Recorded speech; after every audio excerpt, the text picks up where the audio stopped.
আজকে আমরা গ্রামারের খুবই ইম্পর্টেন্ট একটা টপিকের উপরে সেশনটা নিব, that is active and passive. Writing এর একটা বড় মার্কিং ক্রাইটেরিয়া হচ্ছে যে আপনাকে সেন্টেন্স ভ্যারিয়েশন দেখাতে হবে, ঠিক আছে?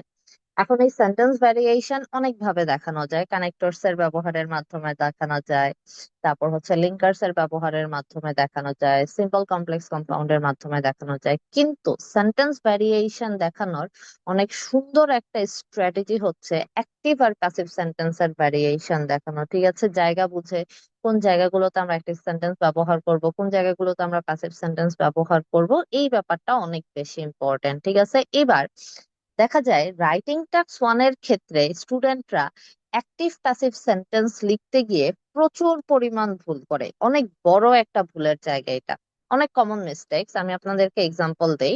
যেহেতু লাস্ট 3 ইয়ার্স যাবত আমি আইএলটিএস এর স্টুডেন্ট পড়াচ্ছি, 3 ইয়ার্স প্লাস হবে, অলমোস্ট 4 ইয়ার প্লাস হবে যে আমি আইএলটিএস এর স্টুডেন্ট পড়াচ্ছি, তো এই জায়গাগুলোতে স্টুডেন্টদের একটা কমন মিস্টেক থাকে, যেমন স্টুডেন্টরা লিখে যে দা population was significantly increased from 2007 to 2013 in UK। ঠিক আছে, এবং তারা ভাবে ওকে আমি তো অনেক সুন্দর একটা সেন্টেন্স লিখেছি, কিন্তু না, অ্যাকচুয়ালি সে একটা ভুল সেন্টেন্স লিখেছে। কেন? কারণ এই যে যখন লিখেছে দ্য পপুলেশন ওয়াজ ইনক্রিজড, তারা ভাবতেছে মাঝখানে সিগনিফিকেন্টলি দেওয়াতে সেন্টেন্সটা হয়তো বা আমার খুবই আহামরি কিছু একটা হয়ে গেছে, বাট এরকমটা না। ব্যাপারটা সিম্পলি খেয়াল করেন, আপনি সেন্টেন্স লিখছেন the population was increased, this is my subject, this is my be verb, this is my main verb.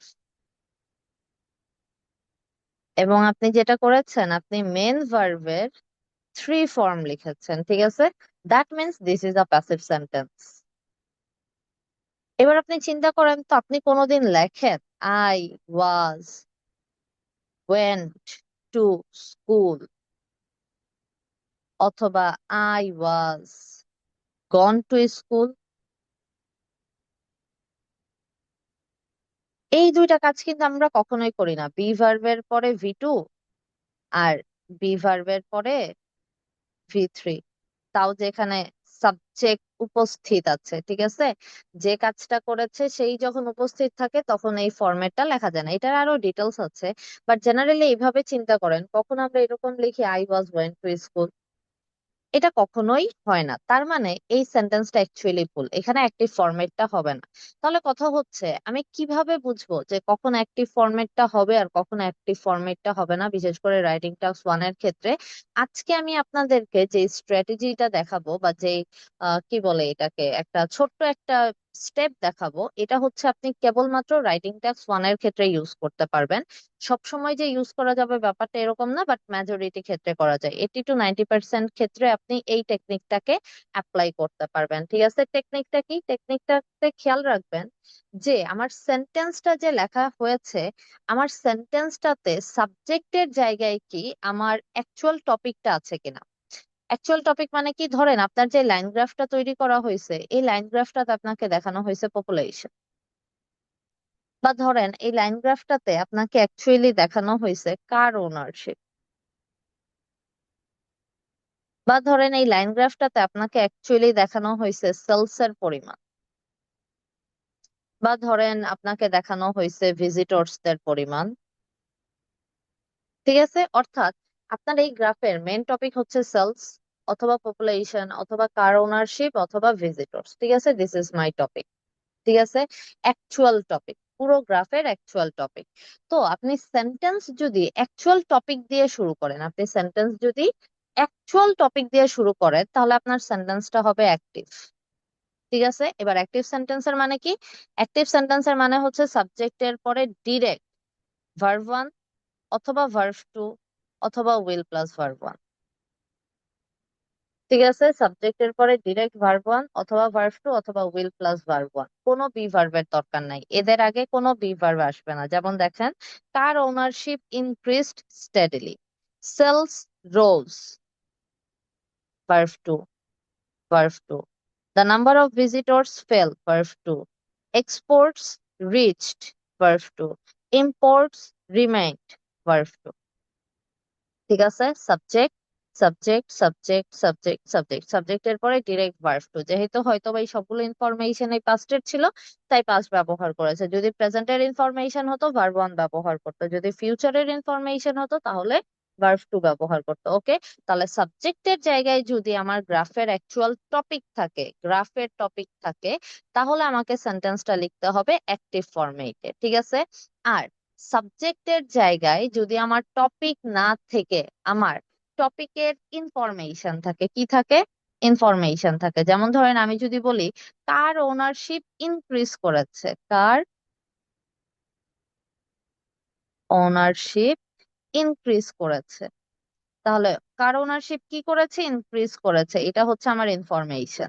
আমি যদি সেন্টেন্স ইনফরমেশন দিয়ে শুরু করি, অর্থাৎ সাবজেক্টের জায়গায় যদি ইনফরমেশন থাকে, যেমন দেখেন এই যে সিগনিফিক্যান্ট ইনক্রিজ, আ স্লাইট ডিক্লাইন, এই যে increase decline, information, information, highest figure, information, downward trend, information. ঠিক আছে, তো সাবজেক্টের জায়গায় যদি ইনফরমেশন থাকে তাহলে আমাকে সেন্টেন্সটাকে তৈরি করতে হবে প্যাসিভ ফরম্যাটে। ঠিক আছে, তাহলে সাবজেক্টের জায়গায় যদি টপিক থাকে তাহলে আমাকে সেন্টেন্স তৈরি করতে হবে অ্যাক্টিভ ফরম্যাটে, অর্থাৎ তখন সাবজেক্টের পরে direct verb one, verb two অথবা উইল প্লাস ভার্ব ওয়ান থাকবে। আর সাবজেক্টের জায়গায় যদি ইনফরমেশন থাকে, টপিকের ইনফরমেশন থাকে, তখন সেন্টেন্সটা আমাকে তৈরি করতে হবে প্যাসিভ ফরম্যাটে। প্যাসিভ ফরম্যাটের মানে কি, তখন আমাকে সেন্টেন্সটা লেখার জন্য ব্যবহার করতে হবে subject plus B verb plus V three plus আরো যা যা আছে সেটা।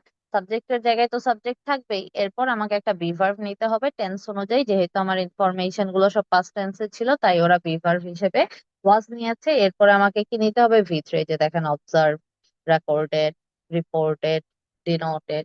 ঠিক আছে, সব ভি থ্রি গুলো নেওয়া হয়েছে, অর্থাৎ প্যাসিভ স্ট্রাকচারে সেন্টেন্স লেখা হয়েছে। তাহলে আমরা জাস্ট একটু মাইন্ডটাকে ক্লিয়ার করব যে সাবজেক্টের জায়গায় যদি টপিক থাকে তাহলে আমরা সেন্টেন্স লিখবো অ্যাক্টিভে, আর সাবজেক্টের জায়গায় যদি ইনফরমেশন থাকে তাহলে আমরা সেন্টেন্স লিখবো প্যাসিভে। সিম্পল একটা রুল। ঠিক আছে, মেজরিটি ক্ষেত্রে এই রুলটাই ব্যবহার করা হয়, কিন্তু সব সময় কিন্তু এই রুল ব্যবহার করা যাবে না, কারণ মাঝে মাঝে কিছু টপিকই থাকে যেগুলো একটু ডিফারেন্ট থাকে। ঠিক আছে, যেমন একই গ্রাফে দুই ধরনের টপিক ব্যবহার করা হয়। যেমন ধরেন এখানে বলতেছে ইলেকট্রিসিটি, আবার বলছে কোল। ঠিক আছে, কোল ব্যবহার করে ইলেকট্রিসিটি প্রডিউস করা হয়েছে, এবার এই ইলেকট্রিসিটির প্রোডাকশন এটা কিন্তু অলওয়েজ প্যাসিভ, তখন কিন্তু এই সেন্টেন্সটাকে আমাকে প্যাসিভলি লিখতে হবে। টপিক দিয়েই শুরু করছে, ইলেকট্রিসিটি দিয়েই শুরু করছে, কিন্তু আপনি যদি আবার আরেকটু খেয়াল করেন তাহলে দেখেন বলতেছে মোর ইলেকট্রিসিটি।